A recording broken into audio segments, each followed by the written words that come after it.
Okay, is Khalil coming? Khalil, come on.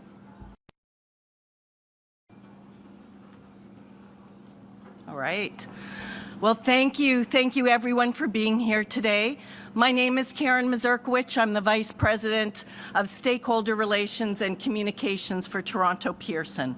Today, Toronto Pearson CEO and President Deborah Flint will be providing an update on airport operations and the investigation following Monday's incident. We also have several representatives from our first responder agencies, as well as our COO of Toronto Pearson Operations. So behind me are Peel Regional Police Deputy Chief Mark Andrews, Peel Paramedics Commander of Operations Corey Toketch, Mississauga Fire Chief Darren Reetsey, and Toronto Pearson's Fire Chief Todd Aiken, and Khalil Laramet from our COO of Toronto Pearson. With that, I'd like to welcome Toronto Pearson CEO Deborah Flint, who will take a couple of questions after her remarks. Following that, our first responders are available to also answer some questions. Thank you. Thank you, Karen, and good morning to all. We are providing a third update this morning on yesterday's events as the accident transitions to the investigation phase, and I will share more on that investigation phase and what to expect shortly. First, however, it's really important to recognize how grateful we are that there was no loss of life or life-threatening injuries in yesterday's accident. You know, every time you board a flight, you are greeted by flight attendants and by flight crew often. It's their job to make us comfortable and confident about the flight ahead, and they do an incredible job with that. But we saw the most important role that they play in action yesterday. The crew of Delta Flight 4819 heroically led passengers to safety, evacuating a jet that had overturned on the runway on landing that was amidst smoke and fire. I thank each and every one of these heroes, every flight attendant and crew member on Delta Flight 4819. I also thank every flight attendant and crew member across the industry. Thank you for all that you do every day and every night in service of safe air travel. In regards to the accident yesterday, at approximately 2:15 p.m., Delta Airlines Flight 4819 from Minneapolis to Toronto, operated by subsidiary Endeavour Air, was involved in a single aircraft accident upon landing at Toronto Pearson. The plane was carrying 4 crew and 76 passengers, among them 22 Canadians. Flight attendants, flight crews, and airport emergency workers and responders mounted a textbook response, reaching the site within minutes and quickly evacuating the passengers. At the time, there were 21 injured passengers, ranging from minor to critical but not life-threatening injuries. A total of 19 passengers went to the local hospitals, with 2 more going to hospitals in the time period after. At this time, Delta Airlines has reported that 19 of those passengers have been released and 2 remain hospitalized. Our thoughts go out to all of the passengers impacted and their families. We have taken great time and care to extend care to each of the passengers that were here after the accident. That includes comfort as well as support in their emotional well-being in the hours since the crash. We have completed the reunification process for all of the remaining passengers, and we'll continue to care for them during this extended time. I will now give you more information about the operation and what to expect in the days ahead. From last Thursday to Sunday, Toronto Pearson saw extreme conditions, 2 separate snowstorms. On Thursday and Sunday, we got more than 20 inches, 50 centimeters of accumulated snow. That is actually not typical. In fact, it is more snow within that time window than we received in all of last winter. There were many delays and cancellations across this part of Canada and the U.S. Northeast during this time, creating numerous flight delays and backlogs. At Toronto Pearson, 221 of 974 scheduled flights were canceled on Thursday. 75 of 1,012 scheduled flights were canceled on Friday. 128 of 937 scheduled flights were canceled on Saturday, and 371 of 987 on Sunday.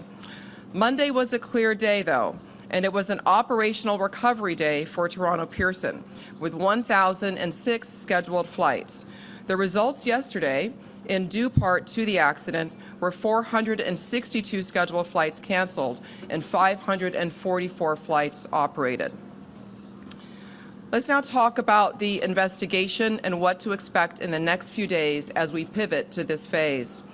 Last night, 7 members of the Transportation Safety Board of Canada arrived at Toronto Pearson to begin the investigation. 13 more of those investigators arrived today. Members of the U.S. Federal Aviation Administration are also here on site, participating in the investigation. As it is a Mitsubishi aircraft, Mitsubishi will be here on site as well, and Delta Airlines has sent their GO team who are already here on site. So what does this all mean for operations at Toronto Pearson today and in the days ahead?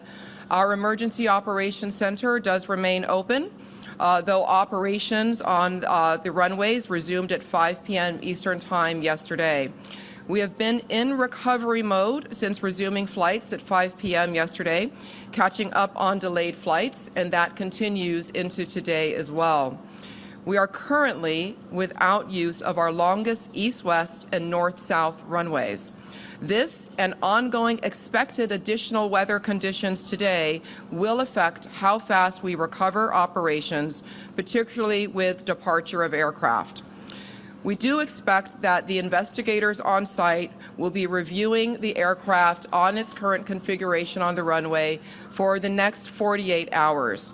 And we are looking to get to support that investigation and the removal of that aircraft off the runway, at which point we can do our inspections and then return that runway into service. Toronto Pearson will continue to provide you all with operational updates, but this is now an active investigation time, and you can expect to start hearing more from the investigating authorities about the accident that happened here. We expect that the Transportation Safety Board of Canada will be issuing a statement with more information around that later this afternoon. In closing, I thank the industry, the community, and all of our employees here and across the sector for all the work that they are doing to support this incident and those affected, and that they do every day.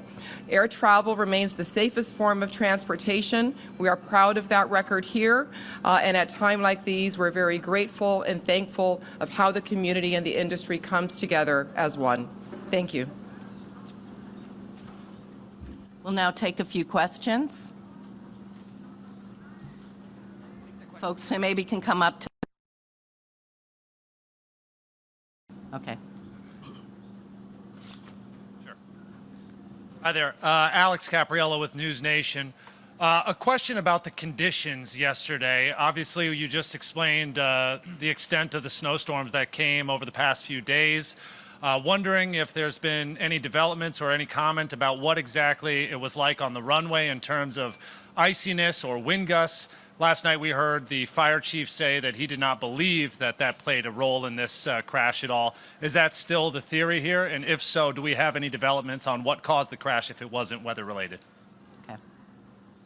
Yeah, this would not be a time for us to have theory or to speculate on what caused the crash. So as I shared, we have a number of agencies that are here that are responsible for doing a thorough and full and complete investigation to determine all the causal factors, and we are looking forward to getting those results and to sharing those, and those will be shared very publicly once they are received. And I understand that if you don't want to speculate about the crash, but can you tell us then what the condition of the runway was like at that time of the impact? I mean, was it slick? Have your teams been able to determine that?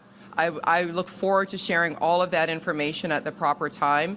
Again, those are all the details that are going to be covered during this investigation, and that is active currently. Hi there, Vio Saisai from the New York Times. I have one question and a follow-up. Does air traffic control handle CRJs differently than other aircraft in crosswinds? The air traffic control is responsible, NAV Canada, for all of the aircraft activity here at Toronto Pearson and in the surrounding areas. They will have to respond differently themselves as to how they manage those aircraft uniquely. And then how do you decide to pause operations because of wind, and who makes that decision? That is a cross-collected decision that is made between NAV Canada and the pilots during live operations. We are not pausing operations. We do have a slowdown in the operations due to 2 of our runways being closed for operations at this time, and those are the key contributing factors to the delays. Last question. There's no Delta or TSB representatives on the stage with you right now. Are you able to speak to why they're not present? We've been very much in communication with all of those involved, all of the agencies, Delta Airlines and others. We've all had quite extensive communication. They've been in our EOC, our Emergency Operations Center. So the system and the response to the accident is working as planned and going quite well with our partners. John Worrell with the Associated Press. 2 questions. One is the 2 people who remain in the hospital. Any timeline on how long they may remain? I do not have that information. Do you know what condition they're in? What we do know is that, again, 19 of those that were hospitalized are no longer hospitalized. The 2 that remain, none face life-threatening injuries from what we've been briefed and what Delta Airlines has released as well. And just finally, Deborah, given what we saw from all the videos that are on social media, and I'm sure what you've seen internally, how is it more remarkable that everyone was able to, survive this incident? There are so many factors that lead us to have gratitude today. Again, I cannot commend enough the crew, the flight attendants, pilots, and our emergency responders for their quick and effective response. It's really incredible, and when you see that aircraft, it just makes you really thankful for all the safety checks that go into running this one of the world's safest air transportation systems.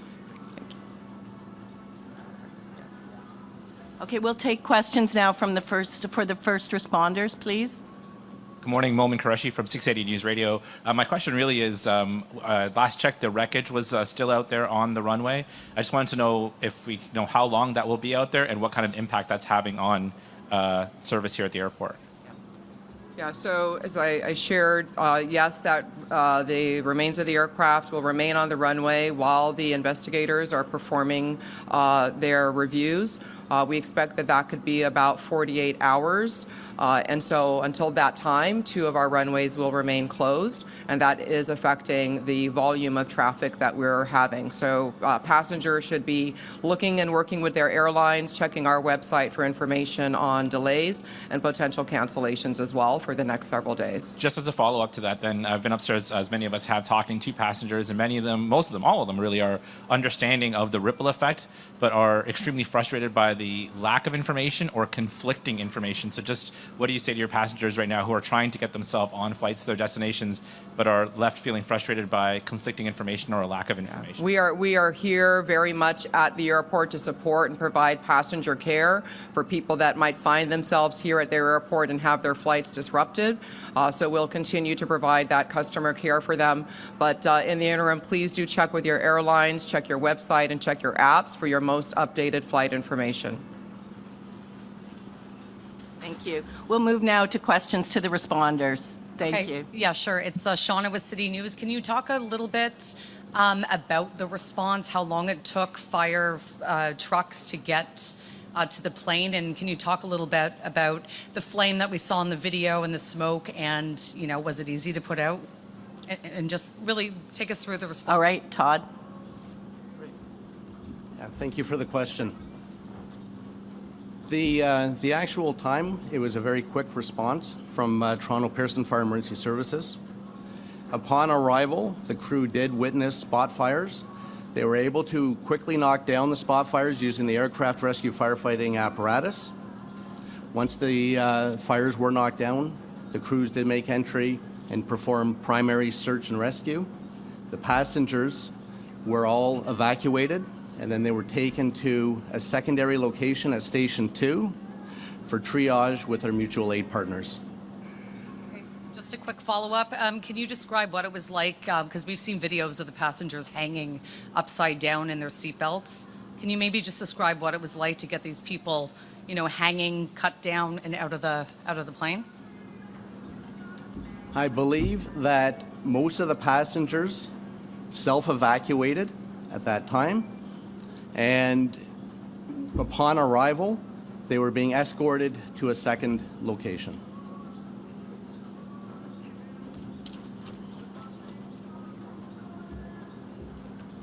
Hello, Nate Foy, Fox News. I'm just seeking some clarity from a first responder's perspective on the elements in your efforts yesterday. I know a lot of people are hoping for some clarity on what the fire chief said, and it sounds like you guys won't give us that, but can you tell me what it was like out there on the runway as you were doing your job?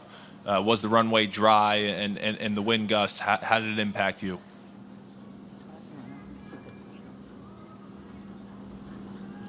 And like we mentioned, it's very early to make any conclusions. I know I provided a little bit of information yesterday for transparency. Today, now we have an active investigation. Therefore, any of those questions would have to be directed toward Transportation Safety Board.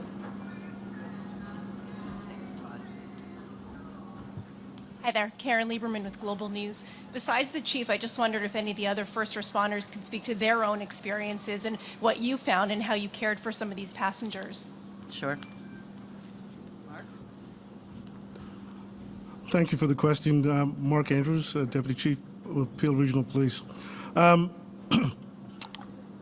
like to, before I answer the question, I'd like to say that our thoughts and prayers are with the 76 crew members and 4 passengers and their families that were impacted by yesterday's events, which fortunately had the best possible outcome for all of us. Our response as Peel Regional Police, we're the police of jurisdiction. We have a really robust presence here at the airport. We actually have a fully functioning division with 100 officers and civilians located. We have a presence on the public side and the private side. So we were able to respond in a very timely fashion along with our first responder partners.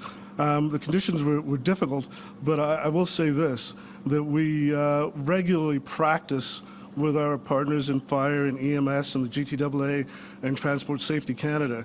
So we were prepared for this event, as extreme as it was. And our men and women, not only in policing, but across all the first responder services, did a tremendous job. And in my mind, no doubt saved lives. So I'd like to acknowledge that. There was some impact, on the police of jurisdiction being ourselves, not only here at the airport, because as you can imagine, we don't have surge capacity to deal with something like this the way they do in the private industry. We had, at one point we had 50 police officers responding to the circumstances here at the airport and the surrounding environment. What I'd like to do is thank our partners at the OPP, Commissioner Tom Creek and Chief Marion Demke, because they supported us through the aftermath of the incident. Officers to support both of our public.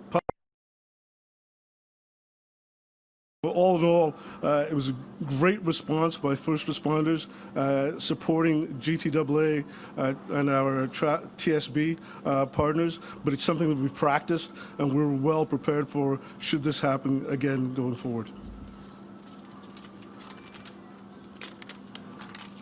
Mississauga Fire and Communications Services received the 911 call. It's called a crash alarm, so we get it directly from Pearson into our communications center. So we had a very quick response.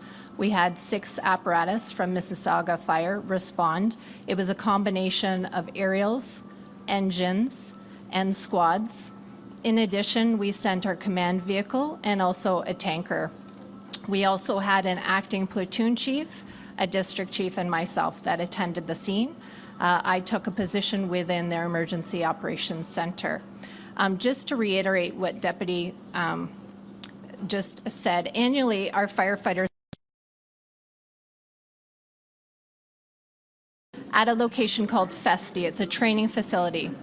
Our primary response is to assist with water supply, search and rescue, rehab, and medical support. The Mississauga Fire and Emergency Services and Mississauga Office of Emergency Management participates in 2 annual emergency exercises that are held at Toronto Pearson International Airport each year, including a high-level tabletop command exercise and a full-scale boots-on-the-ground emergency exercise. In addition to the exercises conducted each year at Toronto Pearson International Airport, the City of Mississauga conducts its own functional emergency exercise, and we did that in 2021, examining an aircraft accident occurring within the City of Mississauga. This exercise included partners from various organizations, including those represented in the exercises held here regularly at Pearson. The Mississauga Fire and Emergency Services and OEM provides emergency management training to regional partners from various organizations who may be involved in the response to an aircraft accident, amongst other emergencies.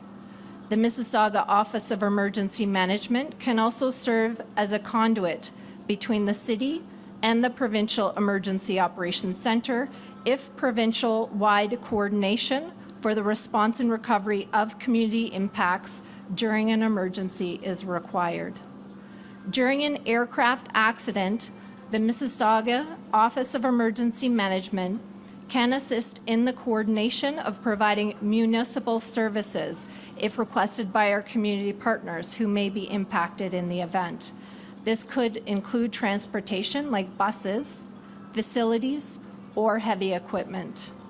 The City of Mississauga has developed its own aircraft accident emergency plan, which conforms with and operates in conjunction to the airport emergency plan developed by the Greater Toronto Airport Authority.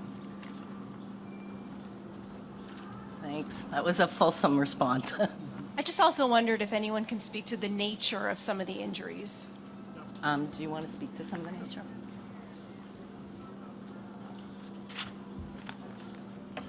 Good afternoon. My name is Corey Takach.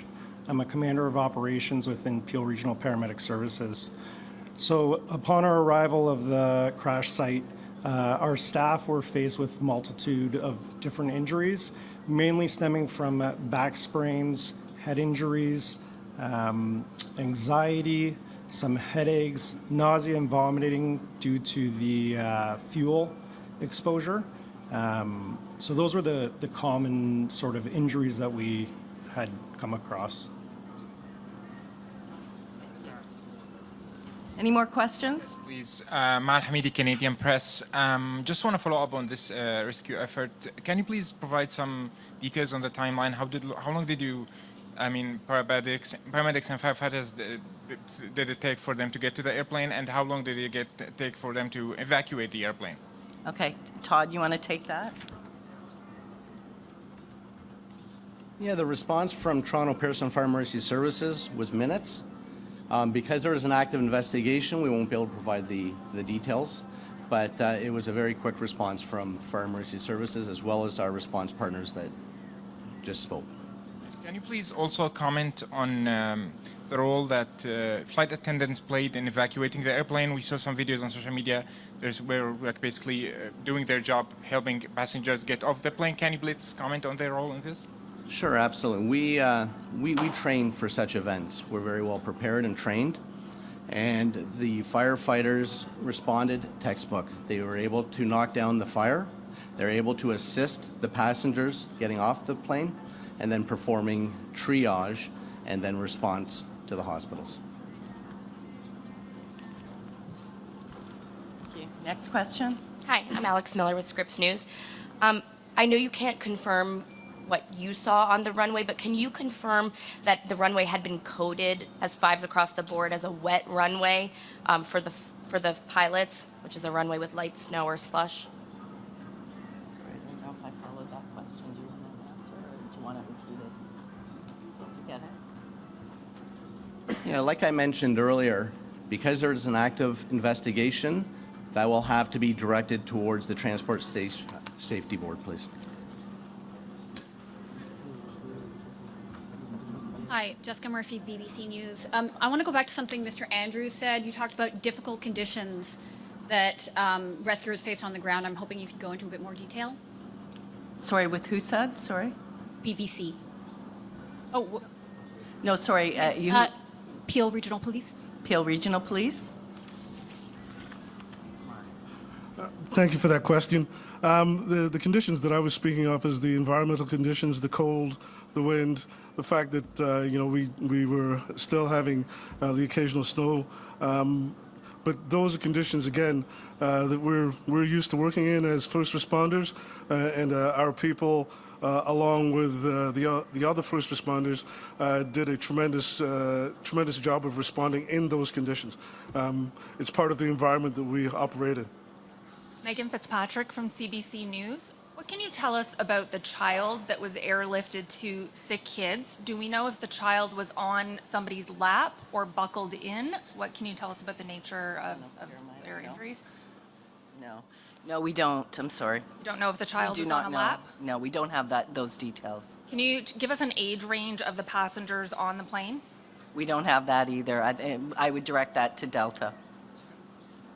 We're going to take two more questions. Okay. And just one more on of the two that are in hospital, is one of them the child? We're not sure either. I have a quick question for fire. Flammable is it? How much time did that give you to tame it? Okay. Did you hear the question? Okay. It's on the jet fuel, like whether they were. Yes. Upon arrival, there was jet fuel and there was flames. We do have specialized aircraft rescue firefighting equipment that carries water, foam, and dry chem, and that it is utilized to smother and cover up the jet fuel to provide mean-free egress for the passengers. So we do have the appropriate equipment and the appropriate training to mitigate that emergency. Okay, we'll take the last question. Just like a last question on the nature of the injuries. The people who were more seriously injured, those who were at one point in critical condition, what type of injuries were those? Are we talking about like broken bones, serious sprains?